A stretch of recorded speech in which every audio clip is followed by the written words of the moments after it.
परराष्ट्र व्यवहार मंत्री डॉक्टर एस जयशंकर यांनी काल संध्याकाळी इराणचे परराष्ट्र मंत्री सय्यद अब्बास अराघची यांच्याशी पश्चिम आशियामध्ये सुरू असलेल्या संघर्षासंदर्भातल्या घडामोडींवर सविस्तर चर्चा केली।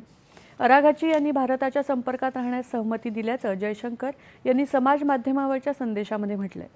इराण आणि अमेरिका इस्रायल यांच्यात संघर्ष सुरू झाल्यापासून दोन्ही नेत्यांमध्ये दूरध्वनीवरून 3 वेळा संभाषण झालंय। डॉक्टर जयशंकर यांनी जर्मनीचे परराष्ट्र व्यवहार मंत्री जोहान वडेफुल आणि दक्षिण कोरियाचे परराष्ट्र मंत्री चो ह्यून यांच्याशीही संवाद साधला आणि पश्चिम आशियामधल्या परिस्थितीबद्दल चर्चा केली। चो ह्यून यांच्याशी त्यांची झालेली चर्चा सकारात्मक होती आणि दोन्ही देशांच्या द्विपक्षीय संबंधांना अधिक बळकट करण्यासह पश्चिम आशियामधल्या संघर्षामुळे निर्माण होणाऱ्या संभाव्य ऊर्जा परिस्थितीविषयी देखील यावेळी विचारविनिमय झाल्याचं जयशंकर यांनी सांगितलं।